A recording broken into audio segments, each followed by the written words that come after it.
Balik lagi bareng gue Arya. Dan Anti.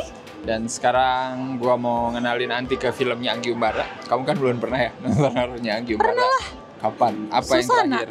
Itu tahun berapa? Sudah lama sekali. Belum pernah lagi nonton film horor Anggi Umbara nih yang terbaru-baru ya. Jadi seperti biasa kita mau ngomongin lagi film horor dia yang baru. Yes. Tayang minggu ini ya. Judulnya adalah Chromoleo. menarik ya judulnya, Chromoleo. Iya. Bener gak sih? Iya. Jadi kayak apa nih gitu? Iya. Aku pas tahu apaan sih gitu. Iya benar, urban legend gitu ya. Iya. Hantunya itu suka apa?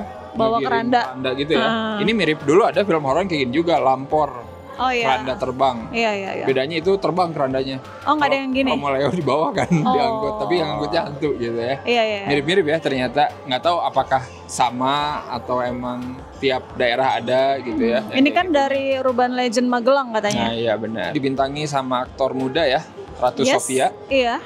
Dia sebagai Zia di sini ya. Terus di sini ada Cornelio Sani ya Iya. sebagai Jarot. Bapaknya. BTW Cornelio Sani di sini sebagai penulis juga Oke. dan sebagai co-director juga. Aku sih curiga kalau udah ada tulisan co-director berarti nge-directnya tuh co-director sebenarnya di tiap film. Oh gitu. Ini mah hanya ini aja. Hanya pengalaman aja lihat-lihat yang udah-udah gitu. Iya. Biasanya ya, tapi kan nggak tahu ya. Dan film itu ceritanya tahun 80-an dimulainya ya, tentang 84 Petrus ya? gitulah. Iya. Oh nggak salah. Di sini ceritanya Petrus itu adalah si Tio Pakusadewo itu ya, si Bapak Danang. dan dia ini lagi bunuhin preman-preman yang disebutnya gali. Orang-orang ini tuh dieksekusi ceritanya. Salah satunya si Cornelio Sani yang jadi Jarot ya. Iya. Karena dia itu punya ilmu hitam. Dibunuh tidak mati gitu katanya. Iya. Dan dia dendam. Pokoknya gua akan mengutuk kalian kalau darah dagingku masih menginjak tanah ini. Iya. Asik. Dia nyanyi loh lagu Judika. Sialan. Selama darahku masih mengalir. Aku langsung kayak, ini kayak lirik lagu apa ya? Oh, lirik lagu Judika. Selama darahku masih mengalir. 10 tahun kemudian ada karakter Zia ini datang ke suatu kampung yang ternyata itu adalah kampung yang ada di opening tadi. Dan pas dia turun dari angkot gitu ya, petir di mana-mana. Wah, ngeri banget anjir. Blar terus slow mo terus wah pokoknya Wah, langsung mendung. soalnya mencekam aja. Iya, Nggak aku sampai ngerti bingung ini kenapa sih? Pertama mulai soalnya Itu kan. pertama mulai banget dia tuh kayak wah Masih belum paham soalnya kita kan gak dikasih apa-apa. heboh sekali Iya, gitu ya. heboh. Ada apa ini? Ternyata Zia ini adalah anak dari Jarot yang mati di opening ya. Which is cucunya Danang. Benar. Tio Jadi Pakusadewo. kalau dia datang ke desa itu otomatis Jarot bangkit untuk meneror Iya. warga desa. Pertanyaan aku adalah siapa yang ngundang Zia datang lagi ke desa itu ya? Iya, kan dia Udah nggak tahu boleh. Dia anak terkutuk. Ya maksud aku tuh dia darah daging dari Iya. seorang yang punya kutukan gitu ya. Ini siapa yang inisiatif gitu ya? Zia datang yuk ke sini. gitu. Sialan itu nggak kejawab sampai akhir. Aku tuh bingung. Oh, aku tahu siapa. Temennya kali ngasih tahu. Sialan dia aja yang nelpon duluan temennya di sini.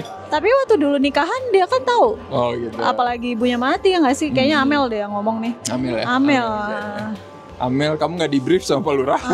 Gak sih Amel orang kata Pak Lurah nggak boleh. Iya. Soalnya di sini kondisinya adalah warga tuh tahu ada kutukan, iya, ya kan? Sampai Pak Lurah ngasih brief. Lagian Pak Lurah briefnya nggak semua. Dikit soalnya pas datang warga kampung cuman gak nyampe 20 lah Iya, itu. itu tuh niat nggak sih ngasih briefnya? Jadi bodo amat yang datang ngedengerin, yang nggak datang matilah kalian. Gitu ya. Setelah aku nontonnya sebenarnya judul sama kutukan Black Magic-nya kayak nggak nyambung ya. Iya, Bener itu benar. Chromoleo itu adalah urban legend di Jawa, pengantar jenazah.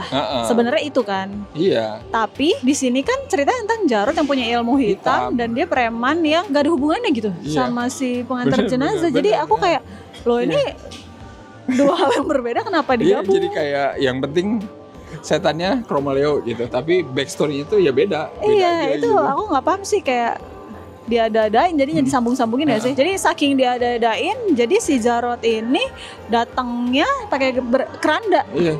Padahal mah ya nggak usah pakai keranda juga nggak apa-apa kan dibawa aja. Yang penting kan syaratnya adalah mati, kepalanya harus dipisah dan pakai bambu kuning itu doang kan. Kecuali kalau syaratnya harus dibawa pakai keranda. Nah itu oke lah baru. Kalau ini kan enggak sebenarnya. Gitu. Jadi kayak sambung-sambungin aja. Nah, kita nggak tahu sih ya apakah Chromoleo itu gimana ya sejarah atau mitos lengkapnya, mungkin ada yang lebih tahu nggak tahu ya. Tapi cuman kalau di film ini itu sebagai kayak, penonton kita kayak apaan sih kok kroma lu gini gitu ya. Iya. Maksudnya tuh beda gitu. Misalkan lu nonton film hantu suster ngesot gitu.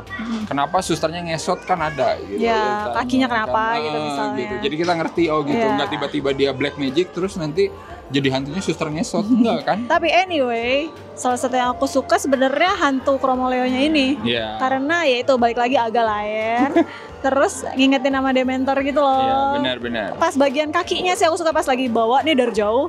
Terus kan kayak melayang gitu itu bagus sih. Aku suka sih sebenarnya. Terus aku juga suka lokasinya baru, rumahnya baru karena kalau nonton film horor Indonesia sering-sering itu kayak ya ini lagi. Kalau di sini tuh enggak. Tapi desanya itu aku familiar sih. Yang gitu? ada musolanya itu tempat Pak Lurah nge-brief warga. Oh gitu. Ya itu pernah ada di salah satu film horor. Aku ingat tapi emang jarang dipakai. Oh. Jadi mungkin lokasinya masih sama di sana enggak tahu juga. Cuman sih. rumahnya yang disewa beda, yang dibikin gitu. atau disewa itu beda gitu. Benar. Ratu Sofia sebagai Zia itu maksudnya dia tuh aktingnya Betul. bagus sih. Salah satu yang ada potensi lah aktor muda. Iya, dia bagus sih. Karena dia emang bagus di film Munkar pun gitu ya, film Anggi Umbara yang sebelumnya yang pernah di-review juga sama Rasid yang nggak bagus-bagus amat. Si Ratu Sofianya mah bagus tetap begitu. Dia sebagai setan di situ malahan bagus. Oh, dia jadi setan. Dia kan main sama Tio Pakusadewa yang udah senior lah ya. Maksudnya nggak kebanting Jadi kayak wah enak kayak nyambung. Iya, enak gitu ngelihatnya, nggak kayak anak baru main film sama yang udah senior gitu. Nggak kayak anaknya M. Night Shyamalan ya sama Josh Hartnett. Efeknya sih lumayan baik yang bagus walaupun ya baik lagi on off tapi banyak yang bagus kayak misalnya yang ditebas di awal juga bagus tuh yang Jarod yang kepenggal sesuai aja sih maksud aku. Mungkin ceritanya emang tentang Petrus pembunuhan dan lain-lain ya cocok. Iya. Ada pembunuhan brutal ya karena emang masanya seperti itu gitu. Bukan orang lagi kuliah tiba-tiba bacok-bacokan gitu kan. Kenapa film ini tuh langsung kayak to the point gitu. Bagus sih film langsung to the point ya, tapi itu kayak nggak ada intro sama sekali gitu. Meskipun intronya soal Petrus ngebunuhin preman gitu ya. Tapi kita nggak tahu ini karakternya itu gimana gitu. Karakternya Jadi film itu kayak tiba-tiba langsung ke babak 2 mengakali keterbatasan budget kali ya. Karena kalau ngelihat kan ini emang langsung di tempat itu kan, Jadi kayak nggak ada kemana-mana lagi gitu kan. Bukan jadi alasan juga sih, karena biasanya banyak yang low budget bisa ngakalin ya. Gimana caranya lu ngasih eksposisi karakternya gitu dengan baik. Ya di sini tuh aku nggak nangkep aja gitu. Maksudnya tuh di sini ada tensi kan antara Danang sama menantunya gitu, tapi kita nggak pernah tahu gitu. Kenapa dia jadi gitu? Kenapa istrinya suka sama si Jarod tapi kakeknya nggak suka gitu kayak gitu itu kita nggak tahu gitu. Bahkan menurut aku alasan kenapa Jarod mau ilmu hitam itu masih kurang kuat buat aku. Soalnya kan kayak dibilang gini, ada tuh di bagian akhir, anak saya tuh nggak pernah bahagia nikah sama kamu kan gitu kan, si kakek ngomong kayak gitu. Terus Jarod ngomong bahagia kok, makanya saya sempat berhenti ilmu hitam tapi dipaksa lagi sama kamu kalau saya harus lanjut lagi. Itu jadi kayak gimana sih? Kalau lu emang itu ngapain? Kalau emang lu nggak mau, kenapa lu jadi mau nurut aja gitu? Maksudnya jadi kayak loh, jadi urgensinya apa lu jadi ikut ilmu hitam? Terus aku juga merasa treatment kameranya agak nggak tahu ya buat aku ya. Aku nggak paham sih, emang sengaja kayak gitu, kayak shaky dan zoom kayak gitu. Tapi itu terlalu sering gitu. Ada yang emang ada maksud tertentu dilakukan itu.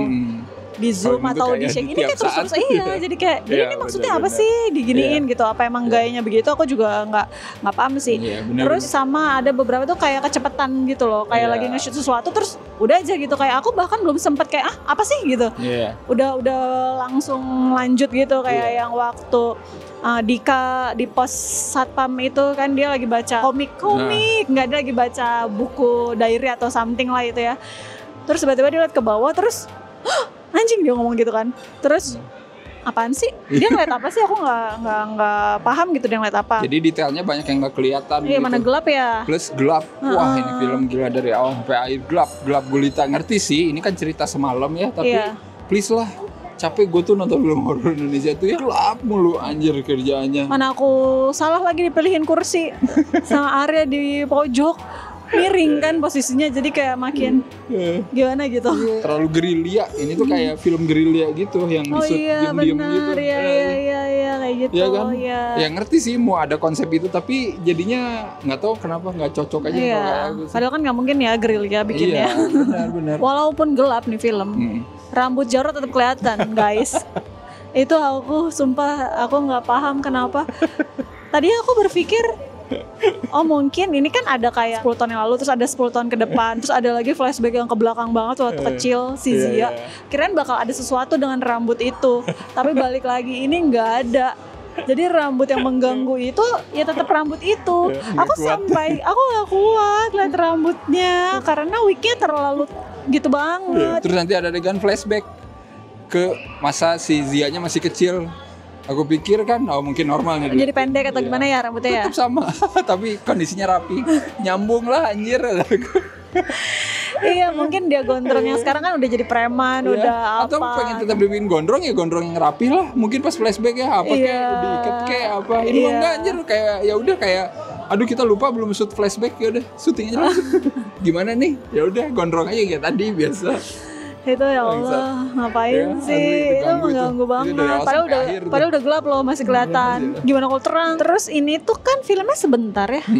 Berapa sih? 80 menit 80 sih kalau menit. aku lihat. Tapi aku merasa ini film lama banget sih. Aku nggak ngerti. Ini tuh udah sebentar, tapi ada adegan bahkan yang masih dilama-lamain loh. Iya. Kalau misalnya langsung, kayaknya lebih pendek lagi. Iya. Ini kelihatan sih emang kayak apalagi gitu ya. Iya, Udah iya, lama-lamain iya, loh iya. ini, tapi masih segitu juga. Iya, aku ngerasa bahkan yang ada tuh yang di akhir menuju ending itu waktu si kakek ngobrol sama Zia itu kayak lama banget, muter-muter ngomongnya. Dari jalan pulang sampai nyampe rumah ngomong nggak beres-beres. Aku sudah tahu gitu-gitu. Sampai merasa gini, ini si Zia jadi anak riwah banget ya. Ini kenapa ya? Bahkan si Tio Pakusadewa sebagai kakek sampai mukanya tuh kayak capek gitu, aku ngerasanya. Sama, gue juga capek. Bahkan ada juga adegan gak penting kayak bannya kan rusak, pakai ada flashback yang gak penting buat aku kayak Ban ini itu siapa yang mecahin? Anjir pakai flashback lah, pakai flashback dengan musik yang heboh gitu, Iya, cuman iya. gituin ban doang. Iya sama lah kayak adegan dia baru turun angkot disambut petir lah, nah itu seboh itu lah. Bahkan ini tau gak sih yang Satpam atau Hansip yang berdua itu, Iya. bagian dijedotin pala itu lama banget loh. Iya. Kayak 1000 kali ya gini-gini kan biasanya kalau di film-film yang gitu ya biar ngeri gitu dapetnya kayak udah sih berapa kali aja gitu, udah ini kayak tolong tapi terus aja jedar-jedar. Wah lama banget weh. Adegan jedotin kepala sekarang udah jadi ini syarat wajib film horor Indonesia setelah setan di kamar mandi. Nah biasanya kan nomor 1 setan harus ada di kamar mandi itu penampakan. Itu pasti ada tuh. Oke. Nah sekarang adegan jedotin tuh ada. Dan di sini diulangi lagi. Setan di balik kulkas enggak? Enggak lah. Ini zaman dulu enggak ada Belum, ini zaman kulkas. dulu. Tapi pokoknya dijedotin pala itu wajib Iya, apapun itu kondisinya. Karakter Dika juga yang dia lagi kabur terus sama Zia, terus dia ngomong apa? Udah tinggalin aja kakek. Wah kurang ajar. Masa Dika, kamu tuh bukan siapa-siapa, tolong ya. Cuman pacar. Jadi masa nyuruh Zia ninggalin kakeknya? Tindakan-tindakan karakternya itu emang agak-agak random gitu. Iya, Yang pas iya, pertama si Dika disuruh sama kakek si Zia, ayo bantu Cari orang. bantuan, cari orang. Kamu ke sana. Terus kemana? Ya udah ke sana. Kemana anjir? Iya gara-gara emang. Cari aja gitu. Sialan, gue baru datang di situ tempat asing disuruh random aja cari. Nggak aneh dia langsung nongkrong di pos satpam, bingung kali mau ngapain anjir. Bahkan di sini ada karakter Dayu Wijayanto ya, yang jadi Ibunya temannya Imel, si Amel. Zia. Anjir dia ada di sini cuma buat ngelihat Kromoleo. Kaget gitu. Matilah otomatis. Itu ibu nggak di brief kayaknya sama Pak Lurah. Nggak datang pas Pak Lurah ngasih brief jangan keluar malam-malam, tiba-tiba dia ada aja keluar. Iya. Anjir Dewi Wijayanto cuma buat digituin. Buat apa? Iya. Gila. Sayang banget sih. Ini cuma buat nambah-nambah ini kan sebenarnya, nambah-nambah adegan kematian kan sebenarnya. Tapi jadinya ya gitu meaningless maksud aku gitu. Ke karakternya itu buat apa dia mati pun gua harus apa? Saya harus sedih. Gimana? Itu sedih. Kenal juga enggak di situ ya Siapa? maksudnya kayak Anjir, baru gitu ya, iya. tiba-tiba kan si Zia diculik dong, abis pingsan diculik. Culik sama Rukman Rosadi ya. Nah, jadi entah kenapa si Pak Danang ini bikin jimat Iya.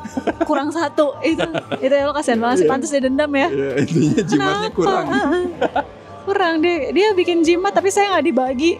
Ya Allah kasian banget, padahal dia yang dulu bantuin segala rupa, pantas dia langsung benci banget sama Danang. Dan kita nggak tahu kenapa alasannya itu, nggak alasannya pernah tahu. Dan nanti terakhirnya wah semuanya mati gitu kan. Dan seperti biasa lah terakhirnya harus karakter utamanya ternyata menyimpan lagi ilmu hitam ya. Gampang ya, cuman jilat itu doang langsung bisa keturunan. Iya benar. Karena dia keturunan Jarod atau apa, gua nggak ngerti. Pokoknya. Bodo amat. Satu-satunya rules di sini yang paling benar adalah yang ngeliat Chromoleo mati, oke bener. Iya. Tapi sisanya gue nggak ngerti tuh rules si hantu ini tuh mau gimana, ilmu hitamnya gimana dan lain itu aku nggak tahu gimana. Dan terakhir masih ada aja after itu siapa sih? Credit scene tiba-tiba ada itu orang siapa sih? datang nggak tahu itu siapa. Produser, anak produser nggak tahu siapa. Tiba-tiba ada orang, kirain siapa? Berbaju hitam. Jas hitam ya. Iya. Ternyata dia di sini. Kenapa nggak bilang dari dulu? Iya. Angkut. Terus? Udah. Udah. Terus kamu siapa? Anjir. Tolonglah nanti kalau pengen bikin yang gitu-gitu kasihlah sedikit info ya, mau di depan kek atau apa kek gitu, biar kita tuh nggak pelangap-pelongo banget lah gitu pas nonton. Ngengong ya. Iya. Tapi ya nonton aja lah ya, silakan. Meskipun nggak tahu masih tayang atau enggak ya pas video ini tayang. Iya. Karena di weekend aja udah berkurang banget layarnya gitu ya. Silakanlah nonton kalau kalian penggemar horor-horor Anggi Umbara, jangan dilewatkan ya. Karena ini horor ketiga Anggi Umbara. Apakah Anggi Umbara akan memegang lagi tahta sebagai sutradara horor terbanyak kayak tahun lalu? Oh gitu. Tahun lalu dong. Wow. Iya, banyak. Nice. Ini better dari Paku film Tanah sebelum. Jawa. Iya. Kayak Paku Tanah Jawa terbusuk deh buat aku ya tahun ini. Yang aku tonton maksudnya. Iya. Aku kasih 4 cermin kan dia mau kesana gitu. Itu adegan paling bangsat ya, cara melawan Chromoleo adalah lu lihat cermin. Iya. Terus ngebalik gini. Susah sekali guys. Ya, susah sekali guys. Kayaknya cuman si kakeknya doang yang ngerti cara ngelawan Chromoleo. Kenapa sih nggak bawa kaca kamar mandi aja yang gede? Repot dong Bapak. 4 cermin per 10. Oke, sama lah aku juga. 4 aja lah ya. Andaikan film ini aja ceritanya lebih dieksplor lagi di awal, mungkin aku agak berbaik hati lah ngasih 5. Dan kalau udah nonton jangan lupa untuk isi skor dan review singkatnya ya di skor film. Chromoleo udah ada. Apakah kalian berpikiran sama seperti kita? Tulis aja langsung di sana ya. Seperti biasa, jangan lupa apa aja? Jangan lupa like, subscribe, follow, komen, semua sosial media Snacktrip ya. Dan jangan lupa juga join membership ya. Sampai ketemu lagi di episode-episode horor selanjutnya. Apakah horor minggu depan lebih baik? Kita berdoa saja. Satu lagi guys, bulan Agustus horornya. Agustus habis, masih ada bulan lagi yang lain. Udah, ini gak akan pernah habis. Ya. Dan rapor horor semester 2, catur bulan 2 akan hadir sebentar lagi. Oke. Stay tune aja. Oke, bye-bye. Bye.